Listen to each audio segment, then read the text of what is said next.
All right, here we are again. Hi, everybody. Glenn Lethem here. I'm here in Denver, Colorado, and I'm at GIS in the Rockies conference, and I'm hooked up here with Bill Emison. Hey guys. Right? Bill's a local geo guy. I don't know if you're born and bred, but no, not at all. You've been here for a long time. I've been here for a while, yeah. We go way back. That's right. Yeah. And I got to know Bill when you were with Merrick. That's right. A local company here. Yep. And you've since moved on. You're doing yeah, I've got my own business and trying to help develop the UAS and drone business and industry here in Colorado, and trying to just promote the industry and help get businesses offering solutions using drones. So okay. Fun stuff, and emerging industry here.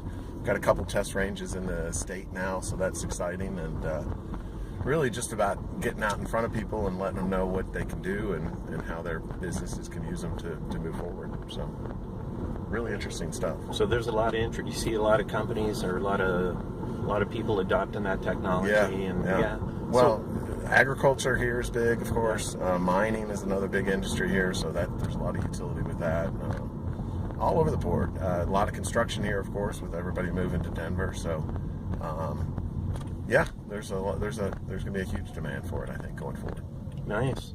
So so is it like a coalition or an organization like we were talking a bit yesterday about that? You saw the need for. Yeah, so I'm currently involved and serve as the Director of Communications for UAS Colorado, and we're a nonprofit, a 501c6, means that we can, we're a nonprofit that can lobby, so we can go and talk to state legislators and help educate and inform them about drone rules and how it affects commerce in the state when people are operating. So right now it's a lot of education, making sure that the legislators don't introduce legislation that's hurts our business or is any way negative toward the adoption of drones. Mm-hmm. Okay. Yeah. See that's a topic of interest. So I work for Neil Job, who owns GeoGeek. Mm-hmm. And that's a big interest of his down in Tennessee now, is the drone industry, and they're heavy solution providers for the utility sector. Right. So imagine TVA is probably a big player for them.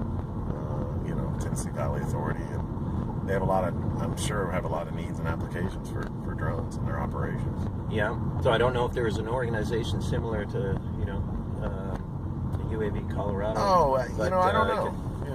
I could see, the need in different areas for that to pop up and just bring professionals together. Sure. There's several statewide groups of note that are really strong. North Dakota, in particular, has got a very strong UAS coalition, mainly because they're really well funded by the oil and gas industry. Alaska, very similar up there. So there's a lot of development going on in kind of areas that are very, very populated. So that makes a lot of sense for them.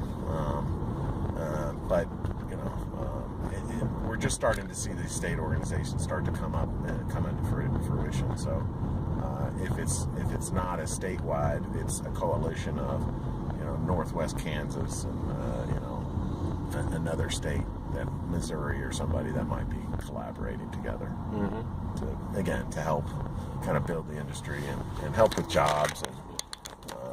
And the other thing we're trying to help with here in the state, I know Chaffee County's got a program for STEM education, so how to get the youngsters in the communities up in the mountains involved with high-tech jobs like drones and that kind of stuff. So we're actively trying to support those organizations too.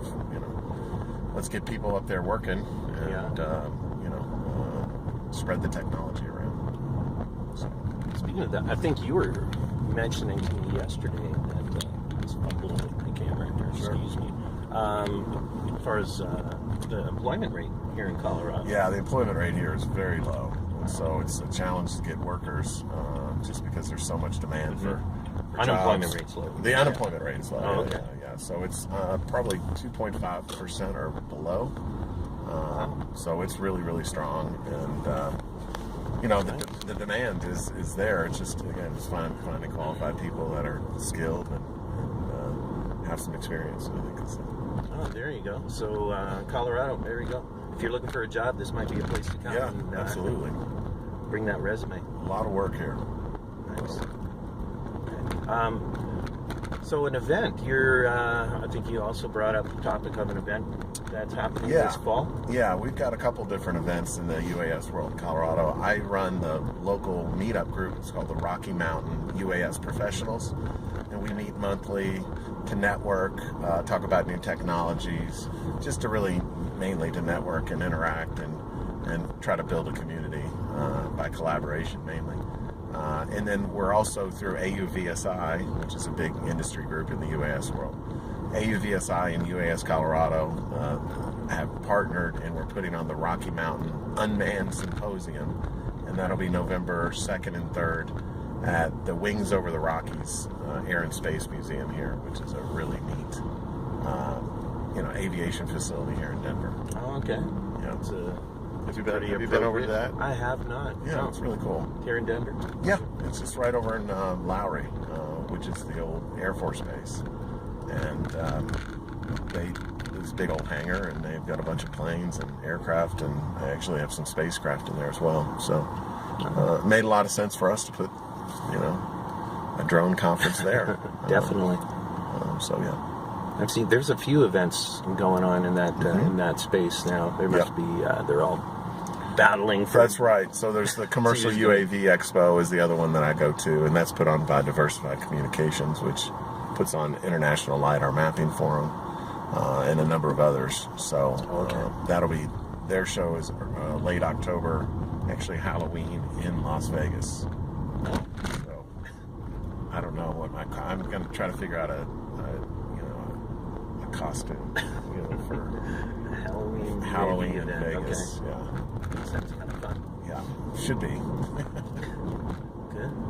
So, as far as your business, Yes. So what did you say the actual name of your company? Yeah, so my company is Emison Technical Marketing, and I'm based in Denver, and I've got working a number of small contracts right now with different firms, providing social media services, marketing services, and communication services. So helping technology firms explain and sell and promote and market their offering.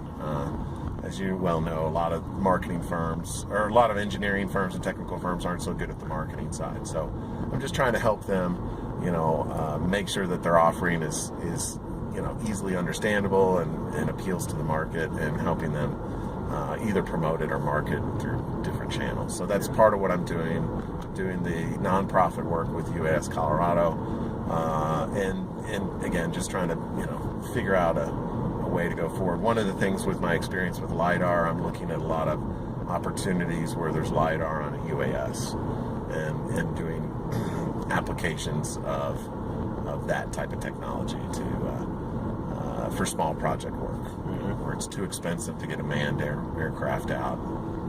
A drone fits the bill quite nicely. Yeah. Oh, okay. And it looks like, you're in a great spot to be doing that. Just judging by this conference, this is a small conference, but the technology here, there's a lot of there's companies here that have those capabilities, right? That the LiDAR cameras and all. Right. Yeah, there's a lot of really strong technology, geospatial technology firms here, so that helps. Yeah. And LiDAR is just a sensor. As the sensors get smaller, more accurate, and cheaper, we'll see it. Just like we're seeing with the hyperspectral sensors, they're becoming more powerful and affordable. And because of that, we'll start to see all sorts of new innovations come out of that, I believe. Because there's good stuff out there. A lot of need and a lot of applications. Yeah, the more affordable technology, and just enabling technologies and services that are out here now makes it possible for anyone to do things and provide services that before it was only the big guys could do. Right, absolutely. And there's a lot of that small project work, I believe. Not everybody's got a $100 million project. In many cases, land development projects are rather small, or little city county projects tend to be a business park or something.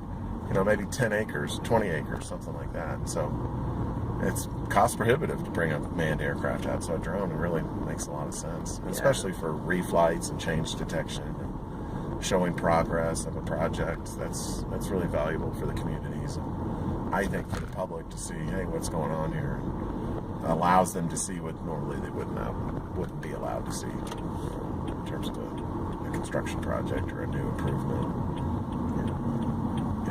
Good. All right. Well, I guess we're going to find our way back. We've run 10 minutes now. So, yeah, we sure have. Yeah. Good. I'm going to. I wish I had a T-shirt to give you. I've only got no a size problem. small, No but I'm going to try to find a bigger one. No, that'll send you a parting gift. No. We'll give you the map this sticker, oh, okay. though. So thank you. slap that on your UAV. There you go. Yeah. Good. Thanks for that. Yeah, thanks, Bill. And you got a website or Twitter handle that you want to shout out?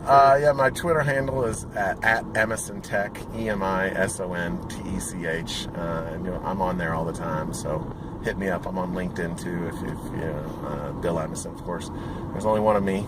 The other one is retired in Minnesota somewhere. So. All right. But thanks. Appreciate it, Glenn. Good. Thanks, everybody. See you. So long from Denver. This is great, Glenn. I'm glad that you